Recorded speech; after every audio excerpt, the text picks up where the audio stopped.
Space Delta 41, Colonel Eric Bogue. Welcome to the State of the Bases Address. My name is Brad Stirk, and I'm the Public Affairs Chief for Space Base Delta 41. I'm honored to be your Master of Ceremonies today. We would like to welcome our distinguished civilian guests and leadership from both Peterson and Schriever Space Force bases. Thank you all for attending this important event.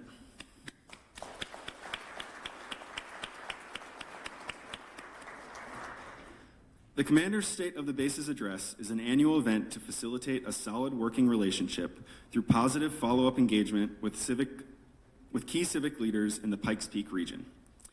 There will be a formal brief to highlight both installations' achievements and future installation goals. Afterwards, there will be a windshield tour of Peterson available, led by civil engineer planners, so you may get an update on the construction and mission challenges here at Peterson. Commanders with their team's leadership are also here with the purpose of answering your questions and informing you of their specific mission sets. Ladies and gentlemen, the Commander of Space Base Delta 1, Colonel Kenneth Clock.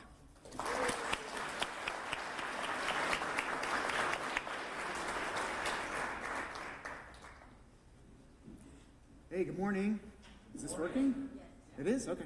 Well, welcome to Peterson Space Force Base. I'm super glad to see everybody here. This has been a thing I've been looking forward to for over a year now, to have the opportunity to talk to all of you about how we're doing here at Peterson. And a lot has changed that we'll get into. But Eric Bogue is also here, so we're actually co-hosting this. So I'll go first, and then Colonel Bogue will do SBD 41. Thanks for taking your time out of your day to come and visit us here. I think it's going to be a great event. Support from our federal, state, regional, county, and city officials is critical to our installation operations. So thank you so much to the civic leaders who lead in our Pikes Peak communities. Thanks to the media, your ability to highlight our airmen and guardians and the importance of our missions is really a force multiplier. So thank you for being here as well. As I said, a lot has changed in the last year since the last State of the Bases, not the least of which is the establishment of Space Base Delta 41, and so we'll cover some of that along the way. So why we do this is to be as transparent as possible and to increase the partnership with our neighbors and our community partners. So how this is going to go, I'm going to give you a mission brief. Along the way, I'm going to introduce some of my team and talk about some of their achievements.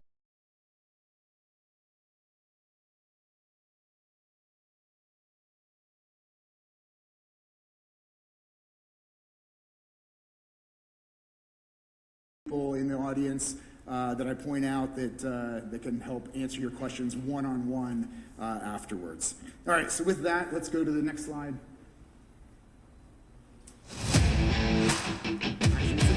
At Space Base Delta 1, no 2 days are the same.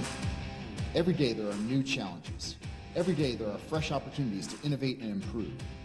And every day we are making a difference. Space Base Delta 1 is the premier space operations support element in the United States Space Force. We are one team, 4 installations, and dozens of geographically separated units encompassing 13 time zones across the globe. Our headquarters is at Peterson Space Force Base, Colorado, which is home to NORAD, U.S. Northcom, U.S. Space Command, and Space Operations Command. Buried under 2,000 feet of solid granite is Cheyenne Mountain Space Force Station, the Department of Defense's only high-altitude, electromagnetic pulse-protected subterranean facility, which hosts the Missile Warning Center and NORAD and U.S. Northcom's alternate Joint Operations Center. On the other side of the world, in the Hawaiian Islands, the Maui Space Surveillance Complex sits on the summit of Haleakala, where its optical telescopes and unrivaled view of the night skies fuse space domain awareness operations and research and development initiatives. And at the top of the world, Bidufik Space Base, Greenland, is the Department of Defense's northernmost and the Department of the Air Force's largest overseas installation, enabling no-fail missile warning, missile defense, and space surveillance missions, as well as satellite command and control operations. Bidufik Space Base also supports the scientific and research communities and their critical and groundbreaking work. The space operations that the United States relies on every single day happens here on our installations. And what we do every day enables the readiness and success of those missions. Just as important is our mission to take care of the people who live and work on our installations. We commit every day to putting people first. After all, they are our greatest asset. Space Base Delta One is primarily comprised of airmen in support of the Space Force mission. That's because the Space Force relies on the experience and expertise of the United States Air Force to run our installations. No matter what role we fill, space operations cannot succeed without the support our Space Base Delta One warfighters deliver each and every day. We are one team. We are fired. Heel. We are defenders. We are civil engineering. We are airfield management.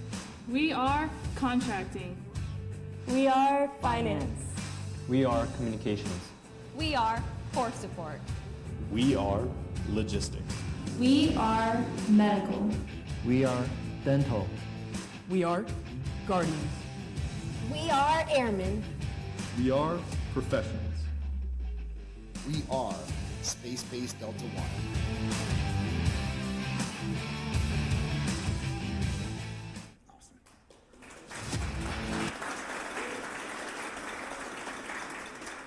How'd you like that voiceover? Yeah, so we'll jump right into the brief now. So I won't read these to you, but I do want to talk about our mission, our vision, and our motto. So our mission, especially after the creation of Space Base Delta 41, which we lost some of what was Space Base Delta 1. And so we took a hard look at re-looking at what does our mission need to be, what does our vision and our motto have to be. So really, the mission talks about weapon system infrastructure. We're going to talk about that a lot today. It talks about base support. It talks about supporting the Space Force and Space Force missions, but also joint partners, allies, and turns out NORAD Northcom is here, so they've got a big Homeland Defense mission. So all of that is in our mission. I'm super proud of our vision and our motto because we got these narrowed down to 3 or 4 options that we just really loved, and rather than making an executive decision with the leadership team, we put this out to a Delta-wide vote. And so it's really what you see there on the slide for the mission, for the vision and for the motto is what our Delta troopers, mostly airmen, identify with most for our vision and our motto. All right, let's go to the next slide. Priorities, and we'll talk about these more in a few slides too, so I'll just cover it very quickly here. My number 1 priority is weapon system infrastructure, and here's why. Because unlike every other military service that typically has to deploy forward to conduct combat operations, the Space Force operates from here. And so that makes all of the weapon system infrastructure, the electricity, the HVAC, all those things that are required to make us operate from here, now that becomes part of the weapon system. We have to have all of those things operating, and that falls to the Space-Based Delta commanders to make sure that that continues to operate all the time, but especially in times of increased tension or conflict. Number 2 is base support. That's a really big bucket. We'll talk about that more later. And then number 3 is developing the women and men in the Delta, the troopers who are stationed here at Peterson, making sure that they understand why it's so important, the work that they're doing, why it's so critically important to national security that they are supporting these Space Force missions and Homeland Defense missions. All right, next slide. All right, I'm going to spend a little bit of time here. The military loves our org charts, right? So sorry for that, but I am going to use this to introduce some of my team. So that's me up there at the top, Space Base Delta 1 commander. But I've got 2 chiefs, and I've got Chief Martha Burkhead. If you could stand up, she is my guardian chief, and then I've got Chief Joe Jocelyn is my airman chief. Why this is so important? It's unusual. Not every military organization gets 2 chiefs, but critically important for me because it is a Space Force organization. So of course I have a guardian chief, but again, 97% of my force is airmen. So critically important that I have Chief Jocelyn, who just arrived here this summer, to be my advisor on all things Air Force. We also have Colonel Kevin McMahon is my deputy. It says DCOM up there. Also critically important that he be from the Air Force to give me that Air Force advice and counsel for making decisions and running the Delta. Moving down, we've got the 21st Med Group. So we have Gloria Walski. Colonel Walski is here. She, actually, I've got some facts and figures. She serves 218,000 patients, and this is across Peterson, Schriever, and Cheyenne Mountain. So the Med Group, although it's, the headquarters is here at Peterson, she actually has a whole squadron and another clinic out at Schriever. So this is one example where it cuts across Peterson and Schriever. She also has 5 squadrons of her own that she leads. I've got Sean Lee. He's not here today because he's up in Greenland. He's running the Bidefik Space Base Group up in Greenland and doing a fantastic job, doing the same kind of job I'm doing, running the installation up there, and you saw it in the video. I've got Craig Biondo is my... Stand up, Craig, so people can see you. He runs Cheyenne Mountain Space Force Station. He supports all of the mission partners and the national security capabilities that are inside that mountain. He's also currently dual-hatted as my director of staff, providing guidance and leading all of those Delta-level agencies that you see on the far right side of the slide. So not a lot of weekends for this guy. Dorothy Choate, where are you, Dorothy? If you could stand up, please. She leads the Mission Support Directorate, oversees 6 diverse squadrons that keep our installations running. Her leadership ensures our base infrastructure, communications, contracting, logistics, security, and family services are operating at peak readiness in support of Space Base Delta One and all of our mission partners. So thank you for your leadership. And then dropping down to the squadron levels, I have Lieutenant Colonel Joe Regan. He runs our Comptroller Squadron, and he just recently split his organization in 2 to support the reactivation of the 50th Comptroller Squadron for Schriever, providing dedicated financial management to Schriever, and recently secured $26 million in mission-critical end-of-year funds. So thanks for what you do, Joe. Amanda Esri is our FSS commander. There she is. The FSS launched a community contracted child care program that has been growing. This offsets costs for off-base child care. She secured $1 million in funding to partner with 3 local child care centers, creating spaces for 150 children of military-affiliated families, thus reducing the wait list for on-base child care. So thanks for that. Scott Kelly is our civil engineer. He's standing up over here in the back. Civil engineer squadron commander. He manages $530 million in construction portfolio and is awarding $100 million plus for the end of this fiscal year to modernize infrastructure at Peterson, Cheyenne Mountain, Bidefik, and Maui, the installations that you saw in the video. So thanks, Scott. Dan Bedoin is our security forces commander there in the back, keeping us safe every day, but he also partnered with Colorado Springs SWAT to enhance emergency response readiness and renew their base familiarization. So I actually had the Colorado Springs SWAT team on the base. They used one of our vacant houses to do some combined training, and so great partnership with the law enforcement agencies outside of our fences. Colette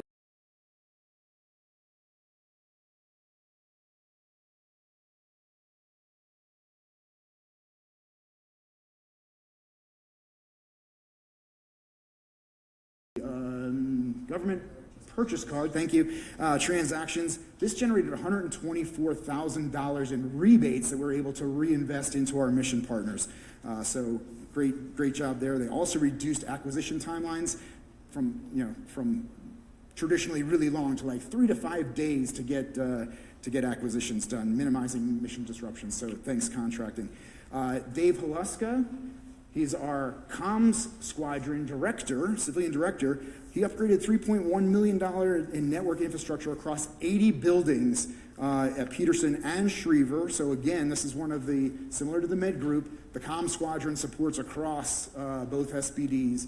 And so good job upgrading the network, but we were also, Peterson was actually one of the first sites to test and activate the secure SATCOM, Presidential National Voice Conferencing Communications And he's also been bolstering cyber defense for our network. So thanks for that.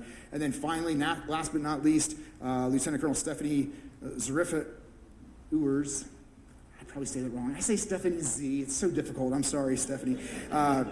So some may remember back in December we had a C-5 that got stranded. It broke on one of the active runways. And so it was Stephanie's team that partnered with the Tanker Airlift Control Center and community leaders to secure aircraft support to be able to remove that aircraft from the runway, and is now developing runway closure mitigation strategies so that if something like this were to happen again, we are better prepared to act quickly to free the runway.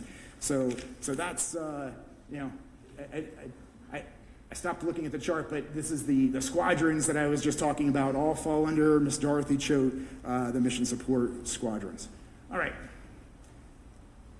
I said it before, but 97% of everybody that I have command over is Air Force, but we also have 114 mission partners besides SBD-1 that we're supporting. From the video, you remember the 4 installations that we talked about. Those are the ones depicted in red. The 29 other installations that are depicted in blue are not Space Force bases. They're Army posts, Navy bases, or what have you. Some other service, but we've got Space Force mission equipment on those bases. And so what I'm trying to say is our responsibility doesn't just end at the installations that we own. We actually have a responsibility to make sure that those other military installations are providing the base support needed to support the Space Force weapon systems that are located across the world. All right, next slide. All right, getting back to the priorities, and this is in pictures because it's more fun. So weapon system infrastructure, what are we even talking about when we say weapon system infrastructure? So backup generators, the buildings themselves on the upper right there, that's building 1470. If you're going out in the windshield tour later, you're gonna go past building 1470. It doesn't look that bad from the outside, but this is a very old building that is costing us a ton of money to keep at the level that we need it to be. And so this is aging infrastructure that we really need to replace, and the sooner the better. Commercial power, substations, HVAC, chillers, comms, those are comms racks there. We also are responsible for the uninterrupted power supply, the backup power for comms, for short outages, and then water. All of this is weapon system infrastructure. Without any of this, the ability to operate from our bases is compromised, and we won't be able to conduct combat operations, said plainly. All right, next slide. Priority 2 is base support, and it's a much bigger bucket. That's why there's a lot more pictures up there. So we've got pictures of the dining facility, legal, medical and dental, airfield operations, snow plowing. Think of anything that you need to be able to do to run a small city. That's what base support is, and we're responsible for it here at SBD-1. Fire, security forces, canines, chemical biological responses, filling potholes. It's terrible here in Colorado. Cutting down dead trees. We get a bunch of dead trees. I actually cut down that tree. I'm in that picture. Logistics support, and then the library. That's just a sampling of all of the things that go into the base support bucket. Next slide. And then professional resilient personnel, so making sure, I mentioned it earlier, trying to make sure that my airmen understand what it is they're supporting. The why is so critically important to me, understanding why it is that we're doing the support, but it's also resiliency. And last year was the year of the NCO, and this year is the year of the CGO, the company grade officers. But we have a 5K every month, whether we need it or not. These are team building events. These are professional development events. And then the bottom right is a picture of our recent Forge the Force festival that we just had. We had 52 helping agencies set up. We had speakers here in this room. We had workshops. We had all sorts of great things happening. But of those 52 helping agencies, over half of them came from the community, from outside of Peterson Space Force Base. So I'm incredibly proud of how that event played out. And we're already planning for next year.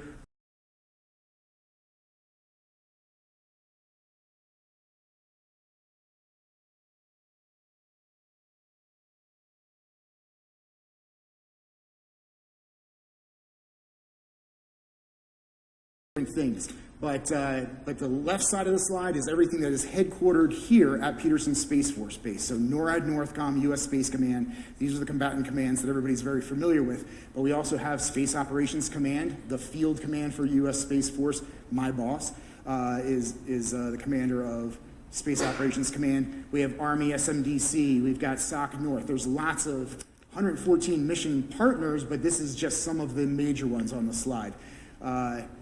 The 4 deltas at the bottom, I'll talk about them just a little bit because at least one of them is here. So we have Mission Delta 2 is headquartered here. They do space domain awareness. This is keeping track of all of the satellite objects. They use really big radars and those telescopes that you saw in the video at the top of Haleakala. That's how they keep track of all that stuff. Most of everything that's on orbit is space junk. A very small portion of it is actually active satellites. So that's what that's what Mission Delta 2 does. Mission Delta 3, space electronic warfare.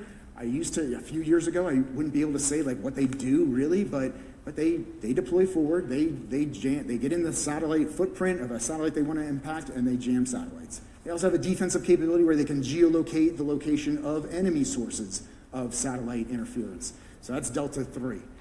Delta 7 is Intel. And Intel drives operations, and they're headquartered here, and they've got pieces of their Delta embedded with each of the other mission Deltas to make sure that each of the mission Deltas has the intel that they need to drive the operations. And then Mission Delta 31 is positioning, navigation, and timing, but we like to say GPS. Everybody knows what that is. They also run the satellite control network, and I actually have Colonel Stephen Hobbs here is the commander of Mission Delta 31, headquartered here, but they actually do all of the satellite commanding and controlling out at Shreveport. And then over on the right side is, they're not necessarily here, or they just got a squadron located here at Peterson, but we've got a large number of units that we are supporting in some way or another on the right side of the slide. Can't do without our community partners, the picture on the bottom left there. Can't do it without our joint and allied partners as well. Next slide. All right, economic impact. For people who like numbers, you probably love this slide. I'm just going to cut to the bottom there and say, just by the fact of Peterson and Cheyenne Mountain existing and the people who are employed here and the indirect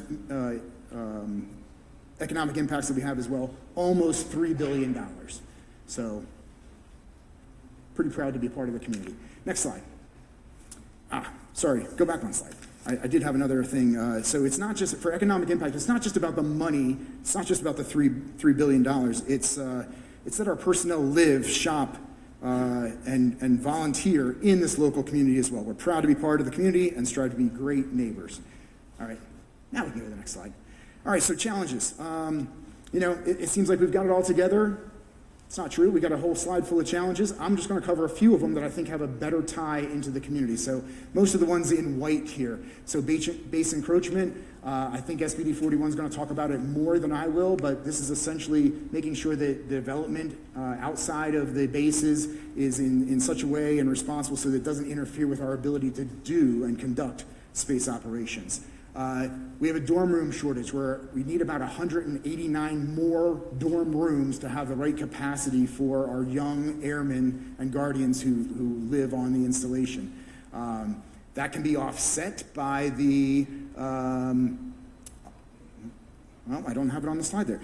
It can be offset by, the affordable housing out in the community. And so over the last year, I've seen a tremendous amount of affordable apartment-style houses or apartment-style lodging come up, and that's wonderful. And so we're in a better place than we were as far as getting these airmen and guardians that have to leave the dorms, good places to live in the community, that it's actually affordable for their pay.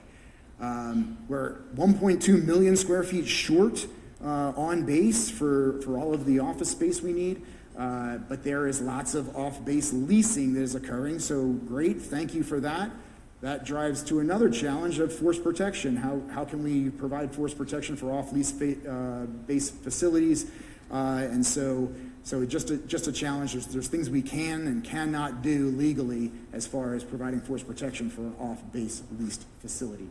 And then Child Development Center, we already talked about which I think is really a win. It hasn't gotten our wait list down to 0, but it has really helped a tremendous amount to have 150 additional places for children out in the community without charging our military members, the parents, any more than they would be paying for the on-base CDC. Okay, next slide. All right, so that brings me to the conclusion. I'll say this, the state of the bases is not perfect, but it is strong, and it's getting stronger all the time. As we grow, build, and modernize, we know our success depends on the enduring partnerships that we share with this community, from supporting our families and infrastructure to ensuring the mission never stops. I cannot say thank you enough to the Pikes Peak area partners for everything that you do in support of each and every one of our personnel. Thank you for your unwavering support, and thank you for being here today.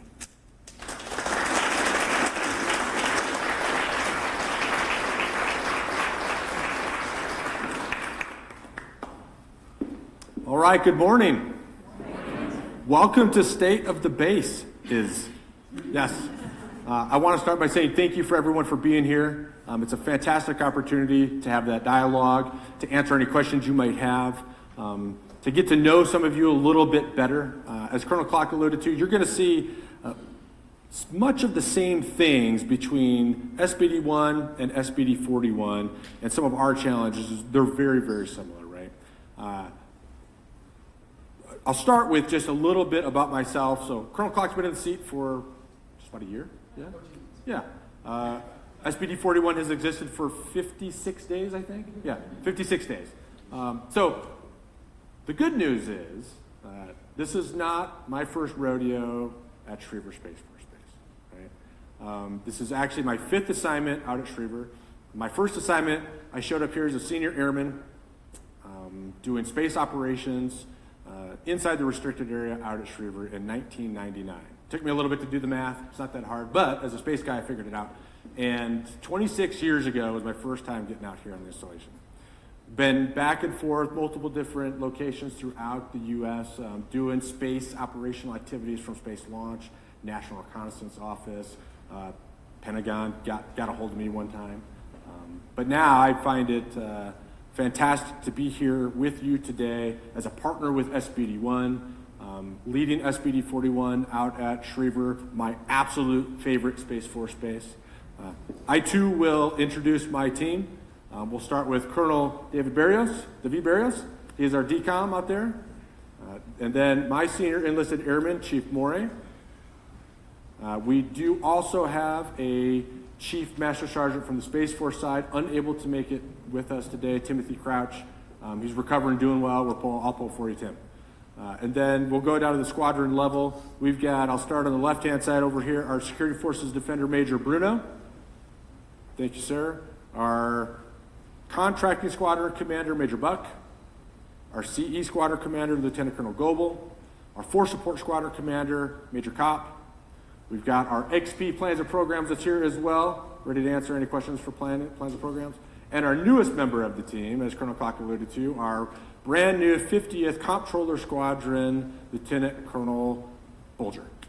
All right, so at the end of today, at the end of this, that'll be the opportunity, really the experts, the subject matter experts are sitting right at that table and are sprinkled around this audience for you. If there is a topic that we have talked about or will talk about that you feel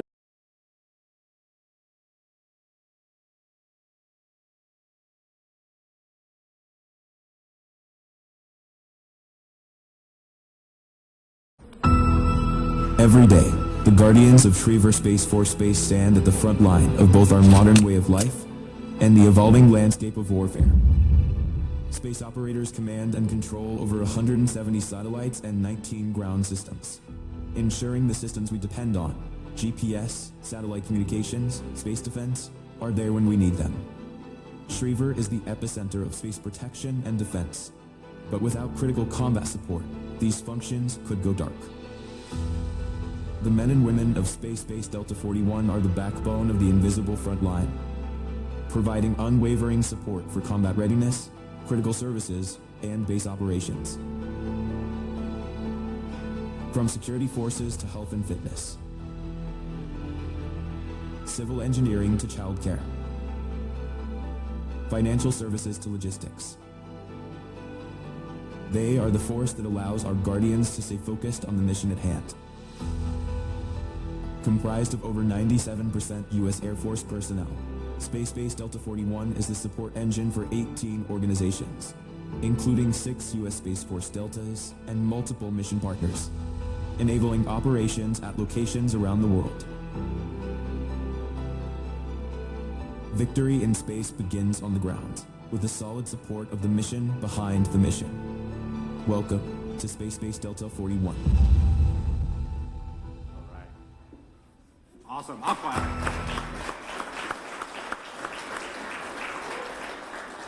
I love that video. It gets me hyped up every time. And I want to say thank you, Public Affairs. You guys work magic. Awesome. Okay, so I get this question a lot. Why did we stand up Space Base Delta 41? I'll take you on a quick history journey, just briefly, right? So we're all tracking, I hope if you're in this room, 2019 we started the United States Space Force. Our leadership at the time wanted to find ways to streamline what we're doing from a weapon system infrastructure, a base operational support, capacity and capability. And at the time, we formed what was known as Schriever Peterson Garrison. And we combined what was then the 50th Space Wing, and you'll notice many of the units, actually all of the units, out at Schriever start with 50th, and that's the legacy and heritage where it comes from, is the 50th Space Wing. With the 21st Space Wing, similar over on the Peterson side of the house. Hence, Pete Schriever Garrison. Now, a few short years later in 2022, when the Space Force was starting to get its feet under itself, started to outline its organizational structure, that's when the Deltas started to stand up. And you've heard of Mission Delta 31 is here today representing one of those. Colonel Clark and I are representing the Space-Based Deltas. In 22, we stood up 2 Space-Based Deltas. Space-Based Delta 1 and Space-Based Delta 2. Delta 2 is the one up at Buckley that represents Buckley Space Force Base and that mission set up there. And Space-Based Delta 1 was stood up that represented both Peterson and Schriever. Just a few short months ago, the conversation started of do we or should we stand up Space-Based Delta out at Schriever Space Force Base? And frankly, it wasn't a hard decision. The leadership team all up and down the Space Operations Command throughout the Space Force recognized the need for an independent leadership team from both perspectives, from Schriever and Peterson, to be able to focus on that broad scope of responsibility, weapon system infrastructure, and base operational support at those locations. And as Colonel Clark pointed out, not just specific to the installation of Peterson or Schriever, but also to those geographically separated units that he talked about. So, 56 days old, we stood up Space-Based Delta 41. We are super excited to be here. I know that team is jazzed and ready to go. We've got support from everybody, from SPOC, Space Force leadership, SBD-1. We're doing fantastic things out there, and we're excited to be here and be partners with our local community as well. Okay, let's go to the next chart. So what does it take to be a member of SBD-41? I won't read the mission and vision either, and you'll notice there's a lot of similarities here between SBD-1 and SBD-41, right? We sat down and did very much the same thing SBD-1 did. We knew that we had to have, meaning behind why we stood this up, that our airmen, and frankly the Guardians as well, that exist and work and live and play out at Schriever, understand why we're here and what our capabilities are and what we bring to the fight.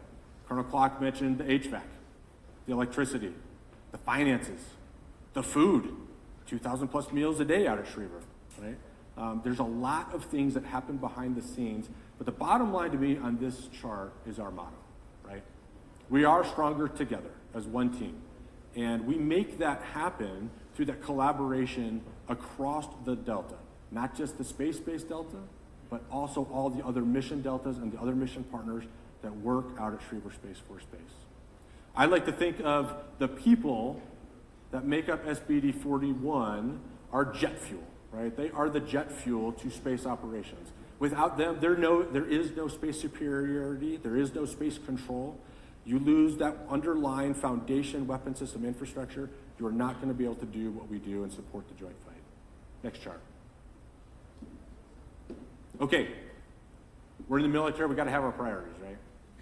So we've got 3 of them, and I've talked to, our team fully understands that if what you're doing, if what your team is doing does not align to the priorities that you see here, And we probably need to reassess some of those actions.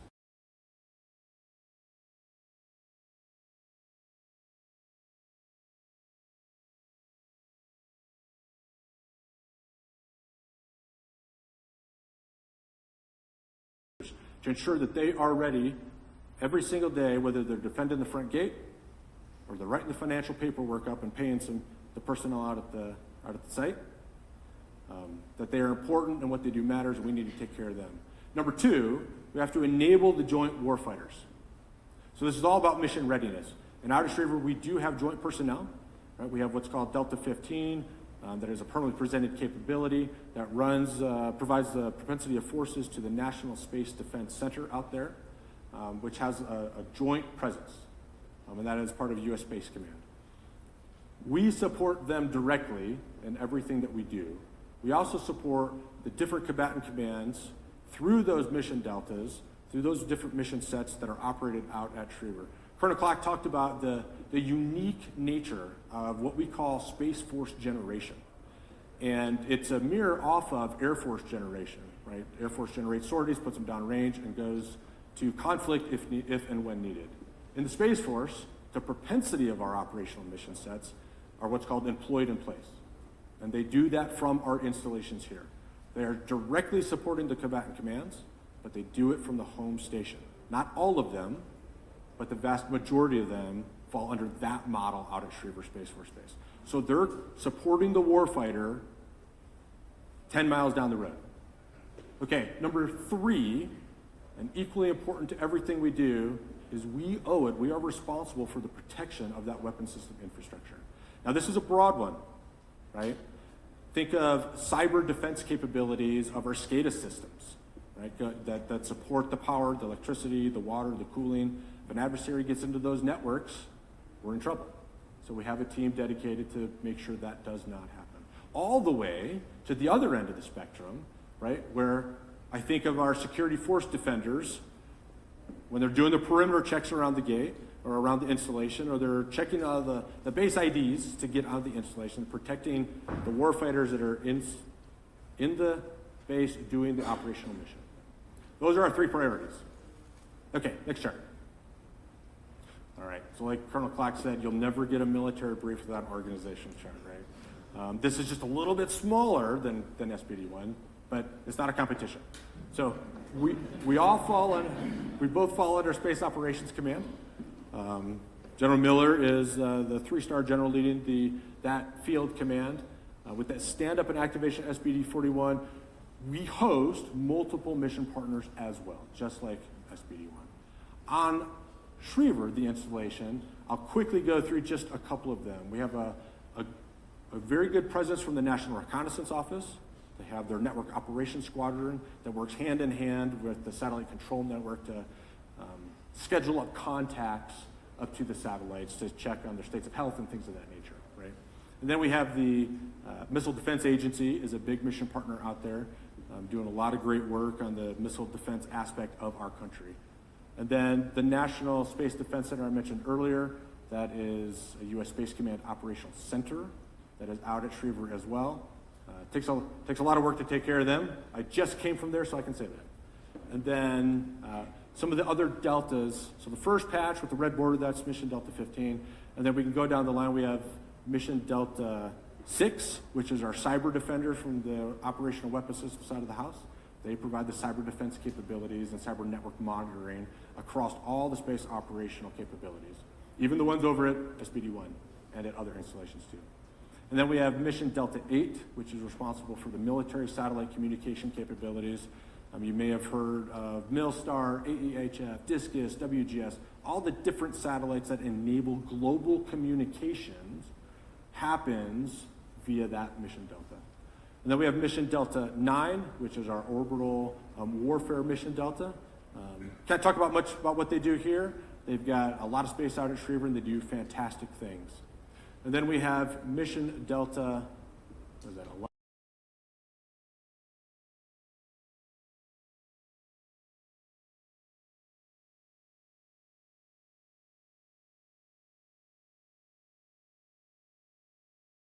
Them, Delta 11, 12, that work out at Schriever Space Force Base.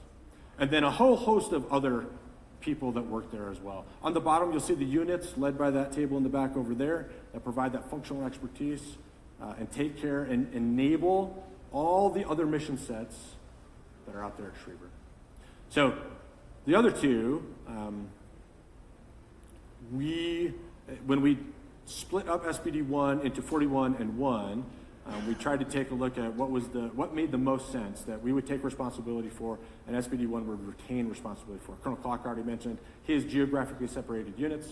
SBD 41 is responsible for 2, Kiana Point out in Hawaii, and New Boston Space Force Station in New Hampshire. Next chart. Both of those locations function and perform actually operations under MD 31. Yeah. Steve Hobbs leads the operational aspect of those locations. Where it comes, my responsibility is that infrastructure, that weapon system support, security forces, defense, anti-terrorism, force protection, all those things Colonel Clark already talked about. That's in our umbrella and purview, working very, very closely with the operational leadership of the Mission Delta. Those are our 2 geographically separated units. Now, as Colonel Clark said, there are multiple other, I think we call them tier 3 units, right? That those other deltas we talked about have across the globe that reside in different locations on different military installations or other like places that we also have responsibility for. Too many of them to name here. All right, next chart. Okay, same kind of story here, right? The economic impact out at Schriever, we employ roughly around 6,500 personnel from our guardians, our military personnel, government civilians, contractors that come out there on a daily basis. And at the end of the day, that provide roughly about 1.2 billion economic impact to the local community. And if I haven't said it before, I'll foot stomp what Colonel Clark said, and that is that we cannot do what we do at either of these installations without the local community. And that includes many of you in this room, but also our contractors that we need to come out and do work out in the installations. Okay, next chart. All right, here's the fun stuff, right? So, like I said, 56 days. We're 56 days young and we're holding. But we've done a lot in those 56 days. In the upper left-hand corner, I thought I saw on the list some Pike Peak or Bust rodeo members that might be in the audience. We had a significant footprint out there from a volunteer perspective. It takes a small army of guardians and airmen to make that happen. It was a fantastic opportunity. We had a lot of fun doing it, and we continue to support that event in the future. A really interesting one is up here in the middle on the top row. You'll see those are multiple members of local tribal communities, local and regional tribal communities that came out to Schriever and did a tribal survey. They go out to see if there's any cultural artifacts that might be there that's important. And lo and behold, they found something. They found what they believe is a river rock formation that represents Ursa Major. And if it's confirmed through the Colorado State Board of Historical Artifacts, then it will be registered. And it will remain untouched for the future, right? We are also hosting those tribal members in a much larger capacity and scope in the middle of next month when they come out again to do a much larger visit. So we're really looking forward to that. In the middle right here, one of many, was our very first Readiness Ruck March. If you don't know, we have what's called inter-service transfers. So we got a lot of Army personnel that came over to the Space Force to support the Space Force mission. And we've got some motivated personnel now, some motivated guardians that support this. So this was not just a 41 event. This was also a Team Schriever is what we'd like to call it. So it was open to all of Team Schriever. We had multiple guardians, multiple personnel that participated in this. One of many that we are enjoying. One of my favorite activities that we did up here. Just a few days ago, we had the release of the Space Force E5, E6, E7 Guardian promotions. And it's a significant event from an enlisted perspective to be promoted to the next rank, right? So we wanted to recognize them appropriately. We had over 200 personnel out at the Schriever Event Center. It was a fantastic event, recognizing those promotees and bringing all of Team Schriever together to do something like that. And it's enhancing and building that military community. In the bottom left, we just finished up in concert with SBD1, what we called Areas 25-8, an exercise, right?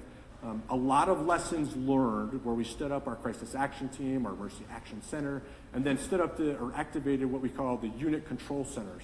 Really, these are just command C2 nodes across the installation to make sure we've got the connection and touch points throughout all our mission partners and the space-based Delta to ensure when an emergency arises, anything of that nature happens, we have tight comms, we understand roles and responsibilities, and that was a big focal point for this exercise that we just did. A lot of lessons learned, a lot of room to improve. We're getting after it. Next chart. All right, so the recent wins. So, the team has been doing a lot of stuff, and I'll pause here just briefly.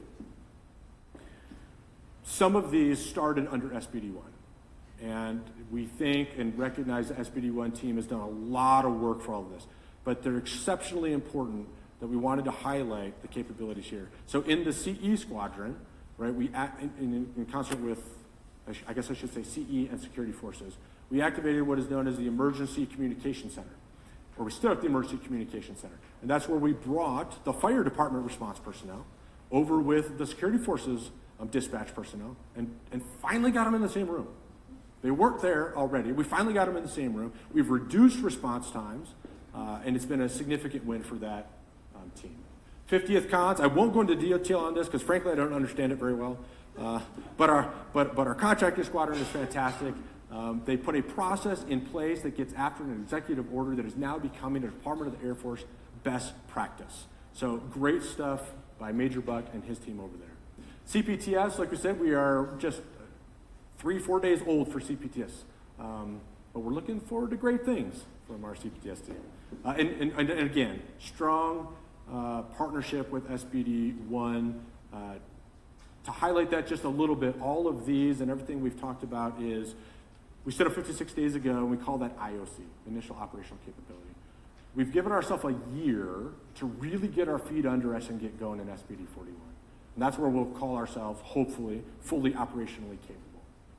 But to get there, it takes a lot of partnership with SBD1 and the broader community as well. So appreciate it. All right, 50th LRF. Yeah, we'll do that real quick. They are responsible in close coordination 21st LRS, Logistics Readiness Squadron, Logistics Readiness Flight. They check everything that goes into that restricted area. We've got to check all those parcels, all those packages, and make sure they're safe. Did an exercise, learned a lot, good things out of there.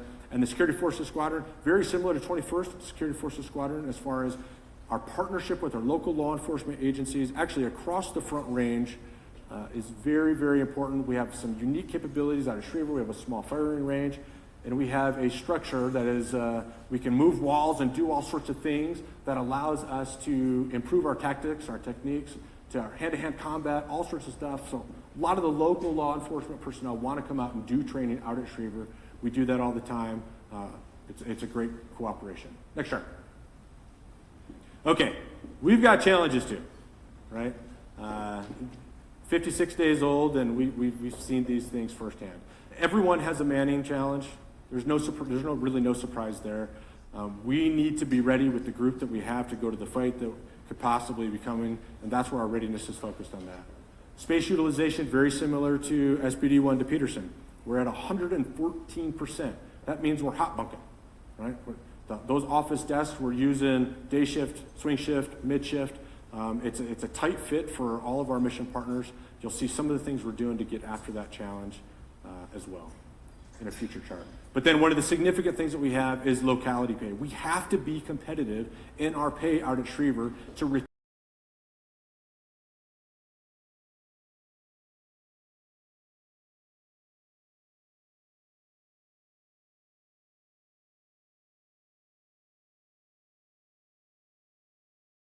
Academy, SBD1, and we're getting after it. Okay, encroachment, a huge topic that's been out in the press recently. 56 days old, so all good.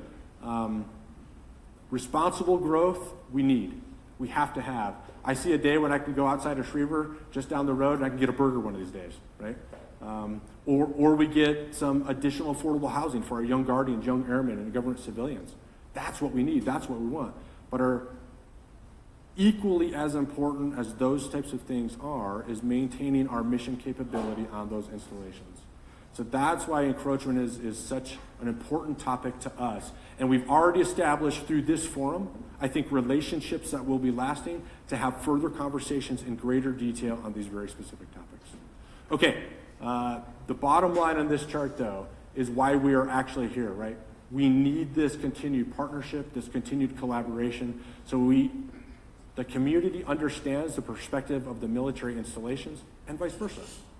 All right, next chart. So I'm going to start on that side. SOICUs. Anybody know what SOICUs means? And none of the military can raise their hand. Okay, Space Operational Installation Compatibility Use Zone, and I'll throw study at the end. All right? It is a study that we, the military, owe, I think, the local community. It's a study that we are putting together to understand when we say we need to protect our mission, right? What does that really mean? What is the data behind that supports that statement? We talk about RF interference, we talk about noise, vibration, masking, all of those things that could potentially impact the installation. We want to get data that supports our positions, that can help inform the local community, the local developers, and we can work together on what responsible growth really looks like and means to us. Okay? So that's our commitment to you. We've got a lot of work in progress. This is a Department of the Space Force initiative.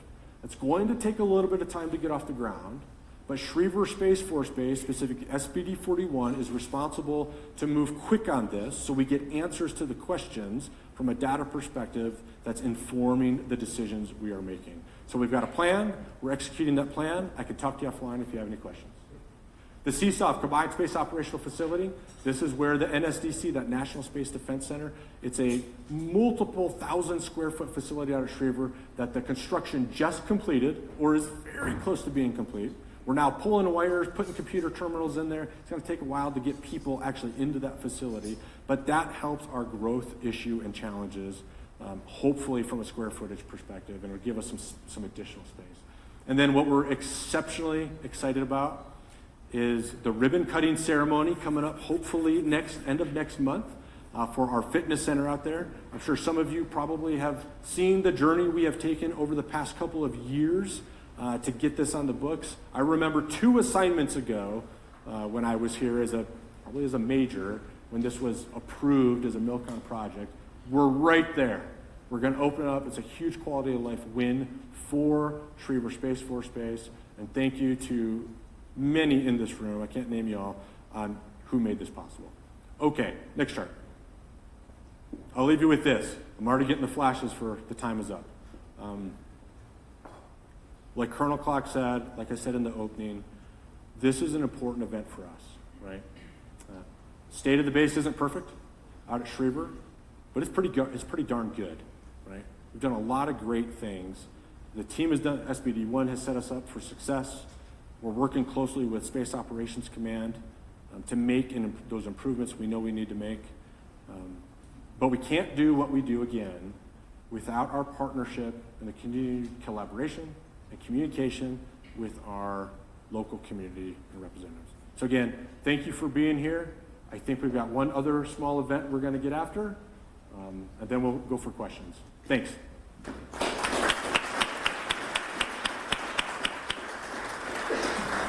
Thank you, Colonel Bogue.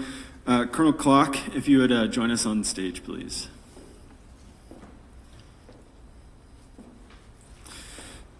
As we come to a close, we want to talk about our Friends of Space program.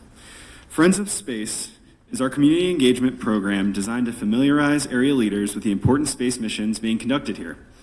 Today, we are going to say farewell and thank you to the outgoing 2023 class, and then welcome our new 2025 members. The Pikes Peak Friends of Space was designed to create an educational partnership between the Pikes Peak community and our leadership of Peterson, Schriever, and Cheyenne Mountain. We have changed the traditional Air Force Honorary Commander program with Space Force innovative improvements to make the program more effective and agile, just like the Space Force. The Pikes Peak Friends of Space members are a pool of community leaders with the intent for our commanders to engage with and educate. Conversely, the community leaders have the pool of military leadership to engage in their respective civic engagements. We plan to grow this program at the speed in which both sides can support this mutually beneficial engagement. To the 2023 class Friends of Space, we want to express our sincere gratitude for your dedication and participation in the Pikes Peak Friends of Space program. You have fostered understanding and cooperation that strengthens both installations and the broader community. Thank you for your service to this vital initiative. Your contributions will continue to benefit our airmen, guardians, and Colorado Springs community for years to come. Would you please join me at the front of the room so the colonels can present a small token of our appreciation for your support when I call your name? Mr. Abbasi Barudi. Okay. That's all right. Miss Kate Hatton.